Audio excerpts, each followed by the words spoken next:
Morning, guys. Welcome back to 2021. Well, welcome back. We haven't only started, but anyway, welcome back to Spitball Experts. We are excited for 2021. I am Dirk. I'm living in Switzerland. I am still a South African. Last time I checked. Being Just a for youth now. pass. No, Just for now. Just for now. Yeah. aren't you like almost Well, 5 years there? So yeah, until the guy decide, like we'll talk about later the process. But anyway, I'm living in Switzerland. I'm a youth pastor here, and I'm really, really excited for 2021. cool. Hey everybody, it is good to be back on the podcast and wherever you're listening or watching from. It is officially 2021. It's like 7 days in. It is amazing. People are already starting to ask, when is it 2022?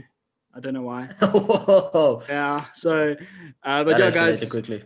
that did. What's going on in South Africa, man? You guys just want to skip a year?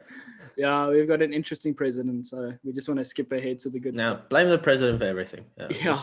There always needs to be that guy. Yeah. Yeah. Anyway. He's always a fall guy. So, Yeah. but yeah, guys. So, just a reminder, my name is Arnold. I am a pastor living in South Africa. Still living in South Africa, and I'm keen to talk a bit today on a very, very interesting topic. And yeah, Dirk. So, what are we going to be talking about today? Today we're talking about boundaries, and I think it's something we can all relate to, especially in the church world.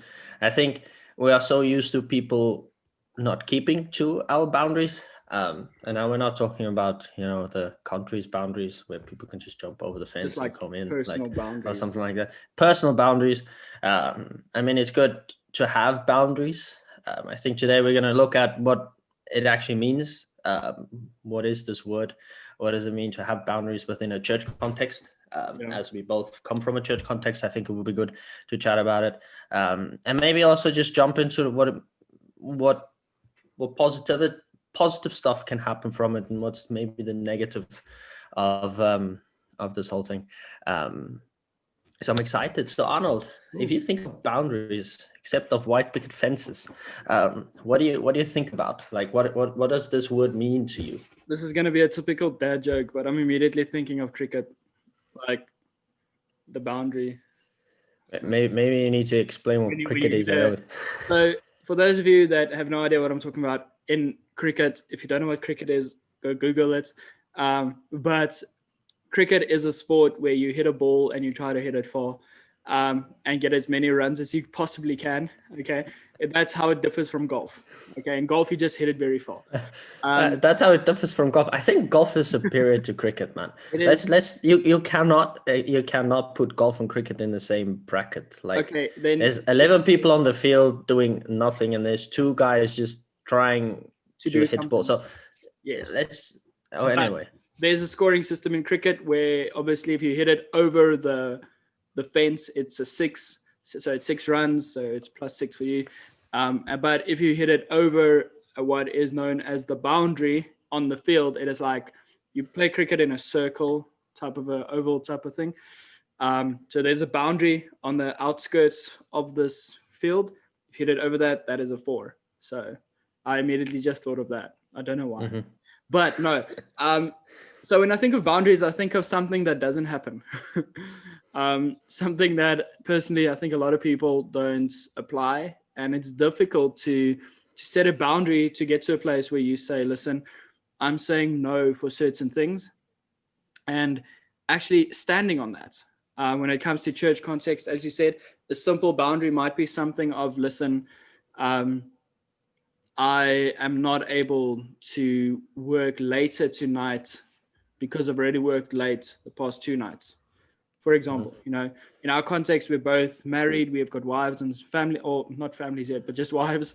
And prophesy. Where it is to say, listen, I've got a wife who's still at home, and I've worked late last night and the night before. I would like to spend some time with her. That's to set up that boundary, for example, just in that context.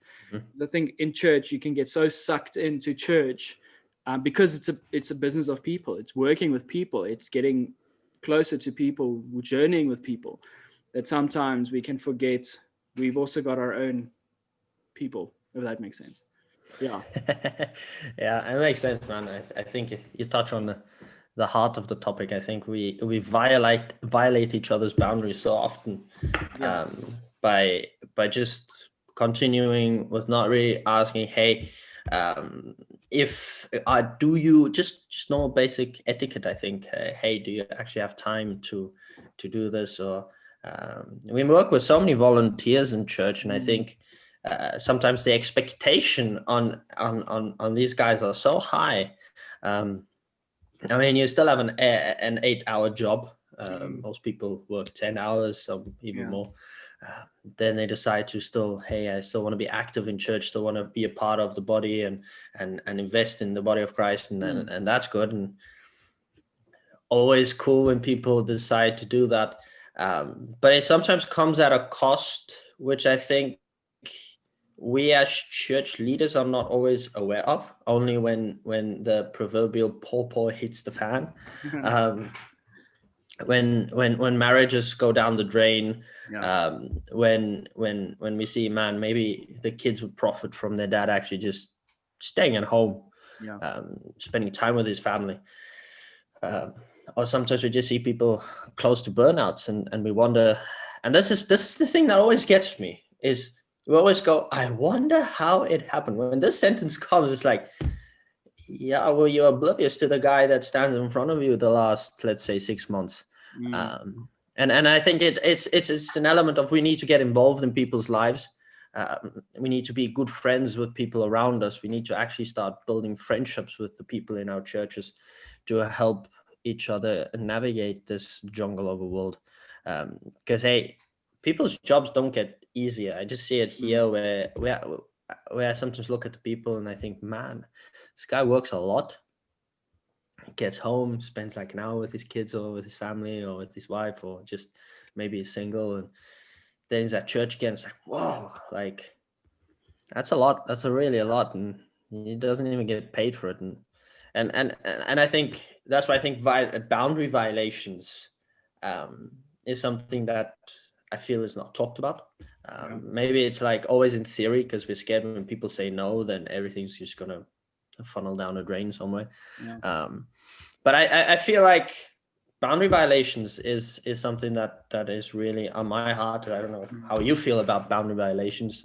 If you've experienced it in your life where someone stepped over the boundary and you went, whoa, what just happened? Like, have you experienced that within your short time on this planet and in church? I think that is kind of, and the problem is that I think before I answer that, the problem comes in that we don't necessarily always communicate our boundaries to the full extent, because we feel that, listen, we can't communicate it to a superior because we might not do what we're supposed to be doing if we communicate our boundary. Whereas that is actually something that is, I want to say, it has to happen. It's something that we have to do.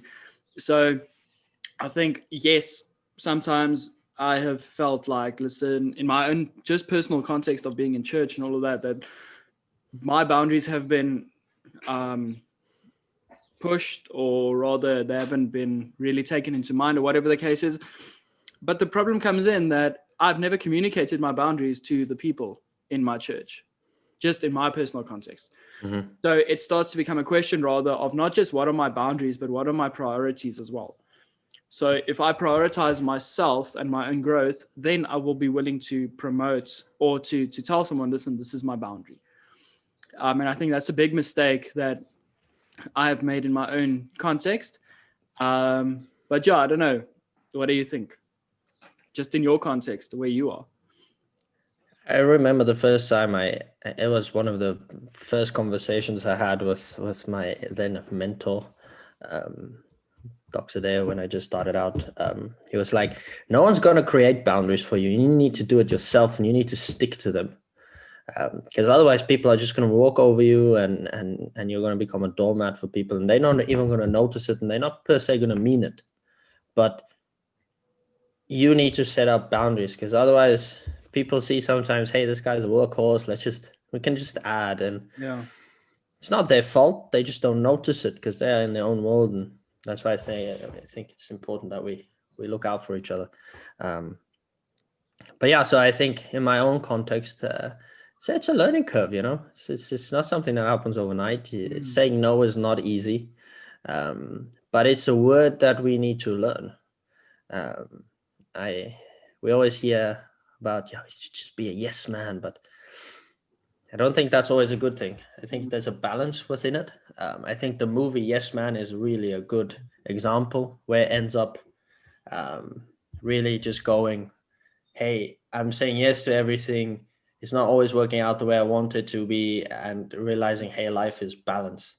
I mean, there are no boundaries in that movie. No. But yeah, so I think it's a thing of really, when you set boundaries, like you said, communicating it, really making sure, and sometimes you need to stick to it, because people don't always understand why you are doing it. Because I think we sometimes struggle to ask why. When we don't understand things, we just think someone's trying to be really weird or just trying to be different. And I think people have their reasons why they say no to certain things. A good friend of mine went through a burnout, and he's just like, man, my cylinders are just firing at 80%, and it will probably for the rest of my life only fire at 80%. It's a real thing. It's not like people are just weak or lame or just don't want to work or whatever. It's just it's a real thing, and I think we should try, especially as this life increases. And I think that's what Corona also taught us in 2020. Is like, hey, life is too high paced. We need to calm down. Yeah. But yeah, so I think it's really not easy, but I think it's worth it. Yeah. So that's my experience. Just your comment on kind of back in 2020, we were forced now into a boundary thing. Yesterday, we did planning and stuff at the church for the term ahead, and we got to a point where people were trying to get creative with titles and with names and all of that. And obviously, you know, it's beginning of the year. South Africans can only get so creative because we just came out of our summer holiday sense. And we were sitting there, and obviously everyone said, yeah, 2020, it's the year where everything died. I don't know if you've watched that documentary on Netflix, but that Death to 2020, it's extremely funny. But it's also very stupid. But sorry, Netflix. But then there's also where people started looking from that. They said, listen, this is everything that's happened. This is everything that's occurred in the past year. I mean, it was a busy year. It was a lot of stuff that happened. And suddenly we are forced from our workspaces. We are forced back into our homes. And now we have to isolate. We have to kind of keep away from everything and everyone. We have to set boundaries in that sense now where, listen, don't come close to me, or, you know, if my wife just coughs a bit, then you stay in the other room, type of thing. But we got into an extent where the whole world was forced into a boundary or forced to create boundaries for themselves. And then this year came, and then people started looking at 2021, where they said, okay, so 2020 dash like won, not like they won, they were the winners. And then you get other people that say, listen, it is 2020 and it's the first year now since everything started fresh to an extent. And I don't know, maybe last year was something of, listen, it felt like there were so many boundaries or there were no boundaries, and you feel like the year won you or the year defeated you. I know sometimes I feel like that, maybe 80% of the time. But then you get to a place where you say, listen, there's also a mindset shift that has to come to say, listen, this is the first year now of setting boundaries. This is like year one. We're starting from scratch again. Let this be a year where I actually just put in 2 boundaries in my life. Might the first one be that I communicated with my wife or my spouse or my roommate or whatever the case is, so that they may stop eating my food. I don't know. It's a very awkward one, but yeah. No, I think it's so relevant. I think that's always the question. It's like, oh, okay, you guys talk, please make it practical. And I do think it's an experiment. I see this journey as an experiment. Start saying no to things that you think, man, and start saying yes to things that to see, hey, can I handle this? Do I have to say no? I think it's always important to tell people, hey, I'm in this journey of figuring out my boundaries. So if I say yes to things and then realize it's too much, please help me. For example, and this is always good to have an accountability partner. So I say yes to things sometimes too quickly. And then I don't realize the magnitude of what I just said yes to. So I said yes to someone in church to help them with a project, and man, it was a disaster. Because in the end, it was more work than I thought. But that's the thing. We tend to say yes before, as you said, before we actually see the whole picture. And people don't always communicate the whole picture. Exactly. It's like, oh, money. And then, so me and my wife, Damaris, and I, we have a pact from now on. Before any of us says yes, we have to discuss it with the other person first. And say, hey, I'll come back to you. We'll have to discuss it and see if it fits or not. And then I'll come back. And that actually helps. That day delay of saying, hey, look, a half or something is not in a hole that we have to bring out now. So it's probably okay if we delay a day with certain things. And it's my life is better off for that matter. And I do realize people will have problems with it. I know a guy that has like a lot of problems with when church people just say no. That's sometimes really interesting to see, but I think it's good. I think it's but find the balance. I think that's the thing. Experiment with it, find a balance, say yes to things, say no to things, apologize for the things you said they're no for, and apologize for the things you said yes for. It's going to happen, but go on this journey, do it, because I think you'll be healthier in the end for it. And then the body of Christ can benefit from you being healthy. But I think something that's very important to note, seeing as we are in church, so it's something that we need to realize is Jesus also said no. I mean, to a few things. Because he knew the boundary that was not just important for himself, but he knew the boundary for the other person as well. And I think that is sometimes when we look at boundaries, we need to note that, listen, the boundary isn't just for me. It's not just for me to protect myself or whatever the case is, but it's for someone else as well. And I think we need to realize, as you said, about becoming healthier, about becoming but that is how the body of Christ, the body of the church will start flourishing, is to get to a point where we say, okay, so I'm getting healthier so that I can impact other people so that they can get healthy, because I started with God. And isn't that just the great commandment? I mean, we get to a point where, let's say, for example, Bible study. What is the boundary we've put in place to ensure that we get to Bible study, to get to a place of intimacy with Christ? Because that is going to lead us to a boundary, to get healthy boundaries with people, to get healthy boundaries with ourselves. And I think the departure point is sometimes we say, listen, I'm putting in this boundary because it just seems good. But what if we start with the boundary from our own time with Christ?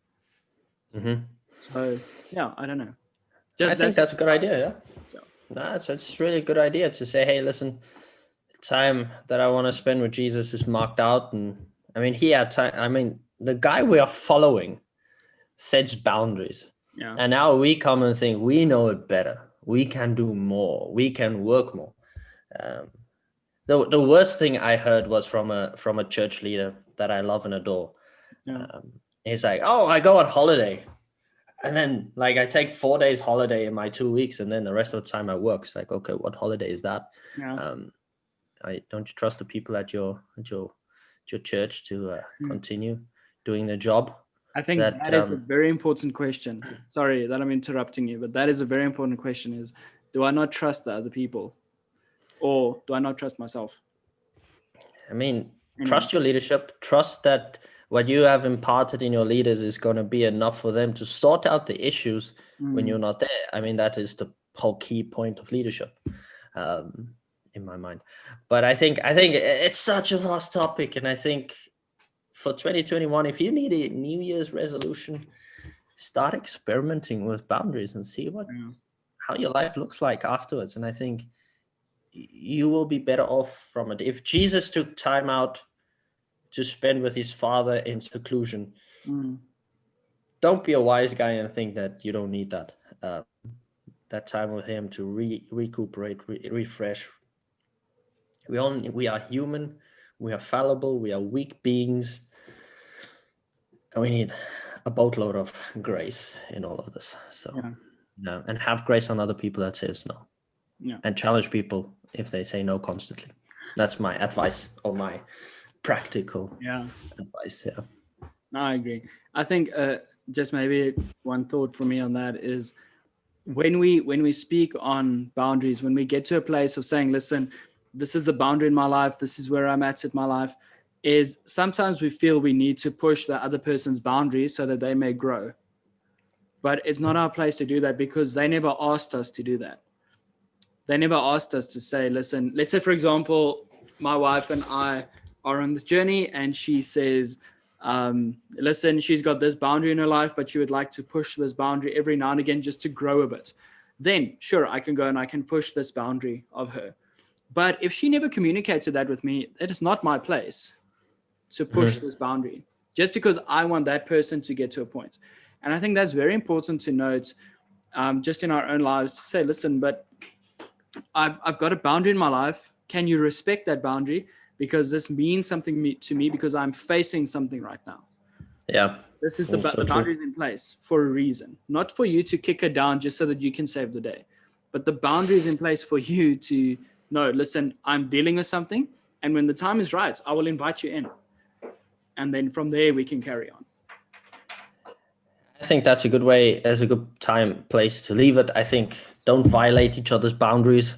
Respect each other enough to talk through it and to see where you can challenge each other and where not.